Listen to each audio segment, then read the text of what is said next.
Quatrième partie de Sarthe et moi de là, toujours avec mon invité d'honneur. Ce soir, c'est Nathalie Prince, professeure de lettres à Le Mans Université, auteure de nombreux écrits, puis présidente de l'association Forum Philo Le Monde, dont la prochaine édition aura lieu ce week-end, samedi et dimanche au Palais des Congrès et de la Culture du Mans, avec pour thème « Être humain », point d'interrogation, 33e édition de ce beau forum. On rappelle le principe à nos téléspectateurs de ce forum qui existe depuis 1989.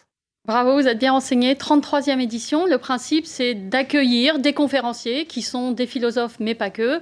Il y a aussi des historiens, des sociologues, des littéraires, des cinéastes. Une année, on avait travaillé sur la question du temps et on avait invité un sprinter. Et c'est ouvert à tous au Palais des Congrès. C'est gratuit et vraiment, venez nombreux à ce 33e forum. C'est vrai que l'idée de forum philo, ça peut faire peur à certains, mais tout le monde peut participer et puis apporter sa petite pierre à l'édifice. Bien sûr, il n'y a pas que des philosophes dans la salle. Il y a très peu de gens qui gagnent leur vie en faisant de la philosophie. Il n'y a pas de salarié du doute, j'ai envie de dire, et tout le monde est le bienvenu parce que c'est le principe d'un forum, c'est-à-dire qu'on va échanger des idées, on va dialoguer ensemble. Le forum, on rentre, on sort, on pose des questions après les interventions et la salle participe vraiment. Donc c'est un grand moment de bonheur, c'est une fête de l'esprit. C'est un forum unique en son genre qu'on a la chance d'avoir chez nous au Mans. C'est toujours en lien avec l'actualité, les préoccupations aussi. On n'est pas détaché des questions quotidiennes qui peuvent être importantes pour tout à chacun. Mais en fait, chaque année, on choisit le thème du forum en allant dans les classes, dans les lycées, et on voit avec les élèves qu'ils aimeraient que l'on traite comme question l'année suivante. Vous en avez parlé, c'est aussi un forum avant tout destiné aux lycéens, aux étudiants, à la jeunesse. On aimerait que la jeunesse vienne davantage à ce forum. C'est vraiment pour eux qu'on met aussi en place des conférences particulièrement enthousiasmantes pour eux. Après, cette année, ça ne tombe pas, ça tombe pendant les vacances. C'est compliqué de mobiliser la jeunesse sur ces questions philosophiques. Je vois Edith Chirouter sur mon écran. Je suis très troublée. Ma collègue et amie qui pratique la philosophie avec les enfants. C'est formidable. Cette année, il n'y aura pas de goûter philo, mais ce sera peut-être pour une autre année. Parlons de cette thématique, être humain, point d'interrogation. Pourquoi ce thème, c'était un souhait des étudiants ?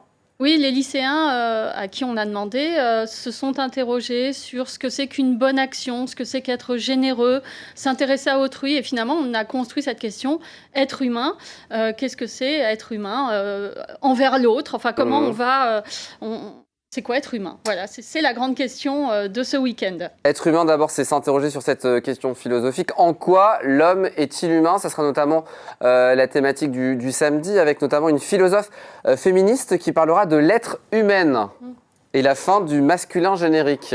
En quoi l'homme est-il humain? En quoi la femme est-elle humaine? Voilà, on est bien d'accord. Camille Froidevaux-Métairie, qui va intervenir à l'ouverture de ces journées, est une philosophe féministe qui est professeure de sciences politiques et qui va vraiment poser les questions et ébranler un petit peu les certitudes avec ce masculin générique. Moi, j'ai envie de demander, est-ce qu'une femme peut être un grand homme? Bien sûr, évidemment que oui, mais on en discutera samedi prochain. Il y aura aussi un spécialiste de la robotique et de l'intelligence artificielle qui posera cette question. L'être humain est-il un robot comme les autres? Ça aussi, ça fait partie de cette question, être humain, point d'interrogation. Là encore, on entendra Raja Chatila qui viendra poser la question, parce que les machines peuvent calculer, les machines peuvent faire 1000 choses, mais les machines peuvent-elles penser? On a des limites. L'humain, c'est aussi la notion d'humanité qui sera abordée spécifiquement cette fois-ci le dimanche. L'humanité, je suis allé chercher dans mon dictionnaire ce sentiment de bienveillance, de compassion envers autrui. Ça fait écho avec l'actualité, tout ça. On pense au Covid notamment. Voilà, tout ce qui s'est passé ces dernières années. Moi, je pense aussi à cette conférence qu'on va écouter de Sandra Laugier qui va s'interroger sur la manière dont une part de l'humanité, pendant le Covid, les soignants ont pris en charge l'autre part de l'humanité. Voilà, ça fait partie des choses auxquelles on va s'intéresser ce week-end. Puis ça fait penser aussi à la ligne idéologique de certains candidats ou pas à la présidentielle sur... être humain, point d'interrogation, ça sera abordé, faire preuve d'humanité avec un sociologue notamment qui sera présent à 16h30. C'est aussi ça, c'est s'interroger sur tout ce qui se passe aussi dans l'univers politique. Les intervenants, philosophes, sociologues, journalistes, comment vous les choisissez ces gens qui seront présents tout au long du week-end? Je pense notamment à Florence Aubenas qui sera là, qui est journaliste, écrivaine. Oui, l'association du Forum Philo Le Monde se réunir régulièrement lors de CA pour réfléchir à des personnalités qui pourraient donner un avis, non pas décisif, mais voilà, donner des idées pour travailler sur cette problématique qu'on choisit chaque année.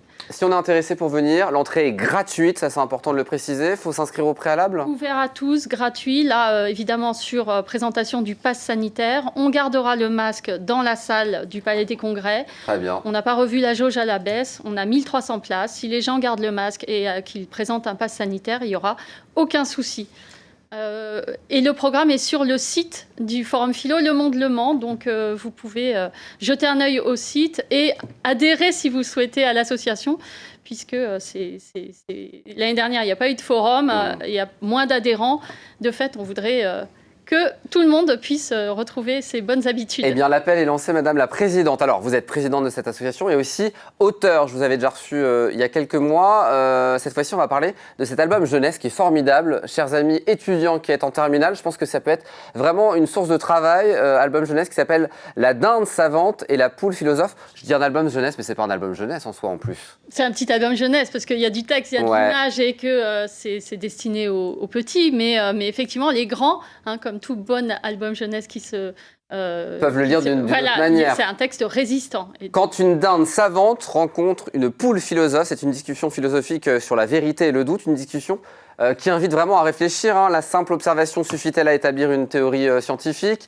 Est-il possible d'établir une vérité à partir de choses qui se répètent ? Chacun n'a-t-il pas sa propre vérité ? Ou encore, chacun n'influence-t-il pas les autres sur sa propre vision de la vérité ? C'est plein de questions que vous abordez dans ce petit fascicule. Merci, vos questions sont vraiment excellentes. Oui, la dinde, elle est prisonnière des habitudes. La poule est sceptique, mais trop sceptique. Elle est extrémiste un peu. Et du coup, voilà, ce dialogue entre deux volailles qui pourraient être dans un poulailler imaginaire ou qui ressemblerait à l'Académie de Platon. Voilà, ces deux volailles vont avancer et nous faire avancer peut-être. Regardez les dessins de Mélanie Fuentes qui sont vraiment très réussis. Il fallait citer. C'est plus facile de philosopher quand on prend comme personnage des animaux ? Ah, c'est une bonne question. Ouais. Ça dépend à qui l'on s'adresse. Effectivement, c'est drôle de passer par ce décalage et cette distance en passant par des personnages animaux. La dinde savante et la poule philosophe, c'est chez Pour Penser Édition, Nathalie Prince et les illustrations de Mélanie Fuentes. Un petit mot très rapide car on est à la fin de ce rendez-vous. La réédition le mois dernier de votre ouvrage Jeunesse universitaire, la littérature de jeunesse, la voici, qui vient de ressortir. Et puis l'autre roman que j'aime beaucoup, évidemment un vrai coup de cœur, Un enterrement et 4 saisons chez Flammarion. Vous évoquez la disparition de votre mari et cette année, ces 4 saisons qui ont suivi. Allez-y, foncez-y et achetez ce magnifique roman. Je tenais à le préciser ce soir. Merci beaucoup Nathalie d'être venue sur le plateau. Merci encore. Le Forum Philo, Le Monde, Le Mans, samedi et dimanche au Palais des Congrès et de la Culture, c'est gratuit. Allez-y, allez réfléchir, ça fait du bien évidemment. Évidemment, on va être secoué, ébranlé, il faut venir. Merci beaucoup d'avoir joué le jeu de l'invitation Nathalie, à bientôt pour de nouvelles aventures. À très bientôt. Je vous reçois tous les 6 mois, donc dans 6 mois, vous allez revenir avec un nouveau roman, peut-être ? Peut-être. Bon. Et pour finir, merci à Louis-Baptiste Fromont, notre cadreur réalisateur qui nous quitte malheureusement. C'est grâce à lui qu'on doit cette belle infographie et cette créativité autour de la charte graphique de l'émission Sortez-moi de là. Voilà, bonne route à lui. C'était il y a quelques jours, vous voyez, c'est aussi un showman, on le salue et merci à lui et surtout, bonne route à toi Louis-Baptiste. Merci beaucoup Nathalie d'avoir été sur ce plateau, très bonne soirée à vous. Dans un instant, la suite des programmes sur LMTV Sarthe. Moi je vous donne rendez-vous lundi prochain, 18h30 pour une nouvelle quotidienne et puis mardi soir, 19h pour Sortez-moi de là, l'émission qui vous rend fier d'être sartois.